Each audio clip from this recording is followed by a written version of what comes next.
Selamat pagi anak-anak semua kelas 11 Kimia Industri. Selamat pagi, Bu. Selamat pagi, Bu. Sebelum memulai pelajaran pada pagi hari ini, minta tolong kepada ketua kelasnya untuk memimpin doa. Baik, sebelum kita mulai pembelajaran hari ini, marilah kita berdoa, teman-teman. Doa mulai. Berdoa selesai. Ya, terima kasih. Pada pertemuan kali ini, kita akan belajar mengenai proses industri kimia ya anak-anak ya, untuk kompetensi dasar yaitu pengolahan air minum. Apakah semua siswa sudah hadir di kelas ini? Sepertinya sudah, Bu. Rokiah, mana Rokiah? Hadir, Bu. Hadir ya, Rokiah ya. Oke, berarti saya lihat semuanya masuk semua, berarti hari ini nihil hadir semua. Nah, anak-anak, meskipun kita saat ini tidak dapat bertemu tatap muka secara langsung ya, karena adanya pandemi COVID ini yang mengharuskan kita untuk menerapkan protokol kesehatan dengan melakukan aktivitas dari rumah saja. Namun, pembelajaran itu harus tetap berlangsung, anak-anak. Selanjutnya, perhatikan gambar ini ya. Tahukah kamu bahwa komposisi air di permukaan bumi itu sebesar 70%-nya terdiri dari air. Jadi, air mendominasi bagian dari bumi kita, anak-anak. Kemudian kalau untuk tubuh kita sendiri bagaimana? 50 hingga 78% tubuh manusia itu terdiri dari air. Nah, bagaimana cara kita untuk mengolah air agar bisa mendapatkan air yang bersih, anak-anak? Ini adalah tujuan pembelajaran kita pada hari ini, yaitu nanti antara lain anak-anak dapat memahami sumber-sumber air, kemudian menyebutkan baku mutu air minum, lalu menjelaskan proses pengolahan air minum, menganalisa kandungan air pada sampel air keruh, kemudian merancang alat pengolah air keruh menjadi air bersih. Masuk ke dalam pembelajaran, mari kita simak artikel berikut ini dengan judul Bertahan Hidup dengan Air Kotor. Mari kita simak bersama-sama videonya. Apakah sudah terdengar? Marilah kita simak teori mengenai air berikut ini. Ibu mau tahu nih, apakah anak-anak paham sumber-sumber air itu sebetulnya apa saja sih? Silahkan dijawab. Dari air hujan, Bu.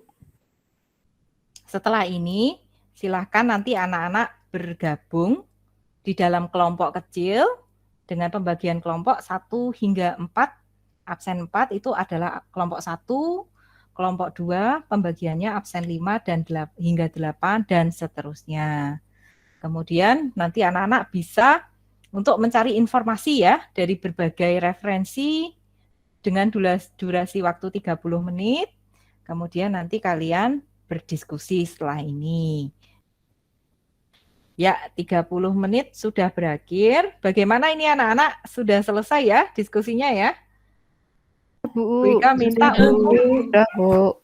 perwakilan dari kelompok 1 untuk mempresentasikan hasil diskusinya kepada kelompok 1. Silakan yang mewakili siapa?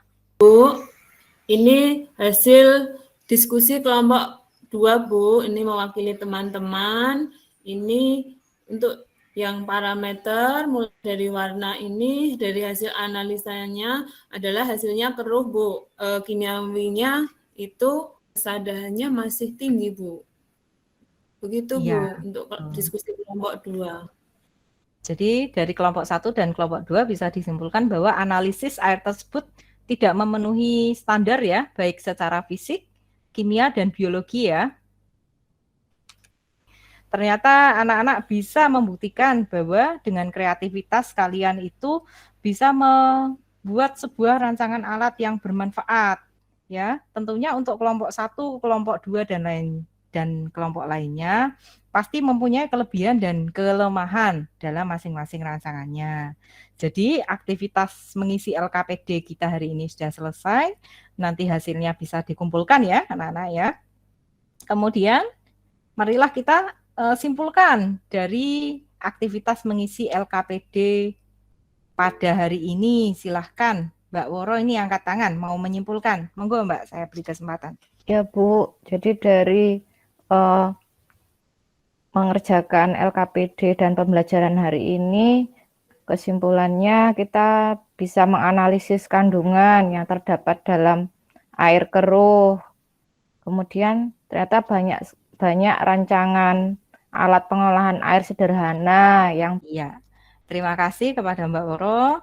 Silahkan setelah kegiatan hari ini selesai, anak-anak bisa mengisi kuis yang sudah Bu Ika tugaskan di Edmodo masing-masing dengan durasi waktu yaitu 30 menit. Silahkan dikerjakan. Ya, sudah selesai mengisi kuisnya ya? sudah Bu. Oke, anak-anak, baiklah. Sampai juga kita di penghujung pembelajaran pada hari ini. Apakah ada yang dapat menyimpulkan pelajaran kita pada hari ini? Ya, Mbak Wulan, silakan. Baik Bu, dari pelajaran hari ini saya dapat menyimpulkan kita dapat mengetahui sumber-sumber air, kemudian kesadaran air, baku mutu air minum, dan proses pengolahan air, Bu.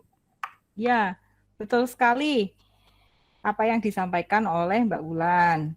Bu Guru senang ya, anak-anak sudah aktif berpendapat, tertib, dan mengikuti dengan baik. Namun ada yang nilai hasil sumatifnya masih belum memenuhi kriteria minimum ini.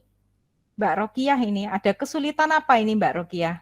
Untuk Mbak Rokiah, bisa untuk mempelajari kembali diagram alir ini, kemudian mengerjakan soal remedi yang sudah Bu Guru posting juga di Edmodo. Jadi demikian pembelajaran hari ini. Bu Ika minta satu siswa, silakan menyampaikan refleksi atau kesannya dari pembelajaran yang didapatkan pada hari ini. Siapa yang bisa menyampaikan? Ternyata tidak semua daerah itu mempunyai air bersih, Bu. Jadi kita harus bersyukur karena air bersih melimpah ruah di sekitar kita, Bu. Oke anak-anak, pelajaran hari ini sudah selesai. Bu Ika pesan, tanggung jawab untuk melestarikan air itu ada di pundak kita ya, ada di pundak kalian semua. Sekian dan terima kasih, selamat pagi semuanya.